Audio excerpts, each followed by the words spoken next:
आज मैं एक कृषक किसान की कहानी सुना रहे, एक कृषक की और दर्पण की। कृषक और दर्पण। मेरे प्रिय दर्शकों, आप लोगों को पसंद आए हमारे सास बहू चैनल को लाइक कीजिए और सब्सक्राइब कीजिए, साथ में शेयर भी कीजिए। तो एक गांव में एक किसान था, गरीब घर का किसान था। वो शहर कभी नहीं गया था, शहर देखा नहीं था, शहर कैसा होता है। एक बार शहर में मेला लगा बहुत बड़ा, तो वह किसान मेला देखने गया अपने घर से। मेला देखने गया, जेब में 2 रुपया था खाने पीने के लिए, मेला देखने के लिए घर से वह 2 रुपया जेब में डाल के गया था। तो गया, रास्ते भर सब चीज देखते ताकते गया, कुछ बोला नहीं। मेला में पहुंचा धीरे धीरे, मेला में सारी चीज देखी, बहुत सामाने बिक रहे थे, बाजा, हाथी, घोड़ा, झूला, बहुत कुछ था। वह चारों तरफ चकपकाता हुआ, नजर दौड़ाते हुए सब चीज देखा। और देखते देखते घूमते घूमते एक जगह उसे एक दर्पण दिखा। और दर्पण के पास जब वह उस दुकान पर खड़ा हुआ तो उसे अपनी शकल दिखे, तो वह बड़ा खुश हुआ। दर्पण कभी वह देखा न था। इसके अंदर क्या भाई साहब कैसे बैठे हुए हैं, कैसे दिख रहे। कहता है, भाई साहब राम राम, हाथ उठा। तो उधर से भी, दर्पण से भी वैसे दिखता है, वैसे ही आवाज सुनाई देती है कि राम राम। तो कहता है, भाई साहब कितने सज्जन हैं, एक बार के कहने से ही बात का उत्तर दे दिए, राम राम कह लिए, बहुत अच्छे व्यक्ति हैं। अब वह देखता रहे, जैसे घूमे तो वो घूम जाए, खड़ा हो तो खड़े हो जाए, बैठ जाए तो बैठ जाए। इससे वह बहुत प्रभावित या मोहित हो गया कि मैं इसे खरीद लूं। तो दुकानदार से पूछा, भैया इसका क्या रेट है। दुकानदार सोचा कि चलो दाम मिल रहा है तो दे ही दें, दर्पण समझ के दे दें। बोलता है 2 रुपया इसकी कीमत है। वह किसान जेब से 2 रुपये निकालता है, वह दर्पण खरीद लेता है और अपनी शकल देखते हुए, खुशी मनाते हुए घर लौटता है। न कुछ खाया न पिया, न किसी से बोला। दर्पण की खुशी में उसकी खुशी नहीं समा रही है कि मैं ऐसी चीज जिंदगी में कभी नहीं पाया, जैसा यह मिल गया। और ले आया घर, अपनी बैठक में टांग दिया। बैठक में टांग दिया और उसे बहुत खुशी हुई कि भाई साहब न खाना मांगे, न पीना मांगे, न नहाना, न धोना, न कपड़ा, और कैसी अच्छी बातें करते हैं, इसमें बैठे रहते हैं। ऐसा सोच के बैठक में टांग दिया। और शादीशुदा था, घर में आए और रात भर जब उसको याद आए तो पूरी रात में 3 बार 4 बार उठ के दौड़ दौड़ उस बैठक में जाए, उस दर्पण में देखें, उस दर्पण से बात करें, राम राम करें। फिर घर में आए, फिर लेटे रहें, फिर थोड़ी देर बाद फिर दौड़ के जाएं। वो दर्पण में उन्हें बड़ा आश्चर्य लगा, न भोजन मांग रहे न पानी मांग रहे। भाई साहब इतने धीरपुर से कैसे बैठे हैं, और राम राम करो तो तुरंत जवाब देते हैं राम राम, कैसे हो तो कहते हैं कैसे हो। यह उसको बहुत आश्चर्य लग रहा था। अब ऐसा 2-4 दिन किए तो उसकी पत्नी को बड़ा संशय पड़ा और लगा कि उसको शंका हुई, कहाँ दौड़ दौड़ जाते हैं और मैं इसे कैसे पता लगाऊं। एक दिन वो घर से बाहर गए थे, उनकी पत्नी बैठक में गई और देखी वह दर्पण टंगा था। जब उसके सामने खड़ी हुई तो उनकी पत्नी की शकल दिखी।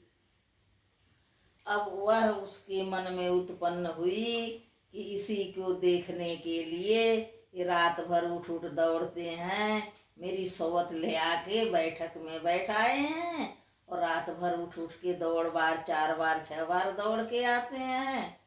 और ऐसा सोचा, चकपकाई, चारों तरफ देखी और जोर जोर दहाड़ मार के रोने लगी। हाय मैं लुट गई, मैं बर्बाद हो गई, मैं मर जाऊंगी, विष खा जाऊंगी, कुएं में डूब के मर जाऊंगी। ऐसा कह कह कर जोर जोर से चिल्ला चिल्ला के रोने लगी। जब उसका रोने की आवाज उसकी सास के कान तक पहुंची, सास बाहर थी, तो दौड़ी हुई गई, बहू क्या हो गया, बहू क्या हो गया। तो कहती देखो तो अपने बेटे की करतूत, किसे ले आके यहाँ बैठाया है। मैं कुएं में डूब मर जाऊंगी, मैं जहर खा के मर जाऊंगी। अब सास जाती है झांकने, देखी ऐसा क्या बेटा ले आया है। जब सास दर्पण के सामने जाती है तो उसे एक बूढ़ी औरत दिखती है, तो कहती है कि वह सेवा करने के लिए ले आया होगा। हाय अनाथ होगी, बुढ़िया के पास कोई नहीं होगा, मेरा बेटा सेवा करने के लिए इसे ले आया है। तो क्या हो गया, किसी की सहायता कर दी, एक बूढ़ी की औरत की सेवा कर दी, तो क्या हो गया। इसके लिए तो काहे दहाड़ मार मार के रो रही और मेरे बेटे के कोस रही है। अब उसकी बहू कहती है तुम्हें बूढ़ी दिखती है, तुम्हें जवान नहीं दिखती, मेरी सौवत नहीं दिखती है, मैं जहर खा के मर जाऊंगी, कुएं में कूद जाऊंगी, मैं इसके साथ नहीं रहूंगी। अब दोनों सास बहू में जंग छिड़ गई, लड़का तो बाहर गया है। जब हल्ला हुआ तो बुढ़वा ससुर वो भी उठ के आए कि क्या बात है।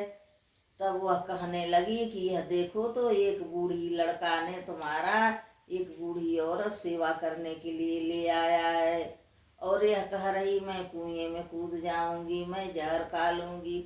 बताओ किसी अनाथ को शरण दे दिया बेटा तो क्या गलत किया। तो बुढ़ऊ कहते मैं देख रहा हूँ। जब बुढ़ऊ सामने जाते हैं तो वह बूढ़ा आदमी दिखता है और दाढ़ी रखी है, दाढ़ी वाला आदमी दिखता है। तब बुढ़ऊ कहे तुम दोनों क्यों बावरी हो गई हो, ये तो बूढ़ा पुरुष है, न जवान महिला है न बूढ़ी महिला है। अब भैया तीनों जन में भारी जंग छिड़ गई।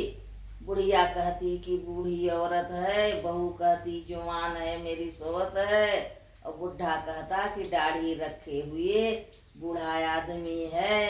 तुम लोगों की निगाह खराब हो गई है और तुम्हारे मन में यही बुरी बात बसी है तो यही दिख रही है। और तीन जने लड़ मरे और पूरा गांव जुटा इकट्ठा हो गया। इतने में बेटा जो बाहर गया था, दर्पण खरीदा था, वह लौट के आता है और देखता है क्यों भीड़ लगी है। तब पूछते हैं यह तुमने ले आया है, यह क्या करतूत किया है। लड़का बोलता हाँ मैं ले आया हूँ, इसमें भाई साहब बैठे हैं, मुझसे बातचीत करते हैं, तुम लोग तो सीधी मुँह बात भी नहीं करते हो और कितने शांत से न खाते हैं न पीते हैं, जहाँ बैठा दिए हैं वहीं आराम से बैठे रहते हैं। तो अब उनका पिता बिगड़ जाता है कि भाई साहब कहाँ हैं नौजवान, इसमें बूढ़ा व्यक्ति बैठा है दाढ़ी लगा के। और माँ कहती है कि बूढ़ी औरत बैठी है, जुल है, तुम क्यों डरता है, बता दे सही सही, क्यों अपने पिताजी से दबता है, बोल कि ये माँ ही बैठी है, बूढ़ी है। अब वह रोती है कि मेरी सौवत है, यह जवान महिला है। अब वो लड़का जब खड़ा होता है तो फिर वही भाई साहब दिखाते हैं, भाई साहब राम राम राम राम करता है, तुम कैसे हो। हाँ वह भी कहता है कैसे हो। तो कहते हैं देखो तो मेरे से साक्षात बात कर रहे भाई साहब, और तुम लोगों के भ्रम हो गया है कि महिला है। अब इतने के बाद चारों जने खड़े हो गए और एक साथ देखने के गए और लड़ाई मच गई। बाप कह रहा बूढ़ा, बेटा कह रहा जवान, सास कह रही बूढ़ी, बहू कह रही लड़की है। जब तो रात भर उठ उठ के मेरे कमरे से भागता है इसी के पास आता है, पूरी रात इसी की शक्ल देखता है। और वहाँ था सब लोग देखने के चक्कर में, चारों जने हाथापाई में दर्पण गिर जाता है नीचे, दर्पण टूट जाता है और जहाँ के तहाँ कोई शक्ल किसी की नहीं दिखती है, वही टूटा शीशा देखता है। तो लोग कहते हैं कि ईश्वर एक है, वही एक दिखता है, एक ही आए हो, एक ही जाओगे, एक ही ईश्वर है। अनेक लोग तो इसी दर्पण की तरह हैं और छाया दिखते हैं, यह माया की छाया है। इसके साथ यह कहानी समाप्त होती है। मेरे प्रिय दर्शकों, आप लोगों के समझ में आए, पसंद आए तो हमारे सासु बहू चैनल को लाइक कीजिए, सब्सक्राइब कीजिए और साथ में शेयर कीजिए।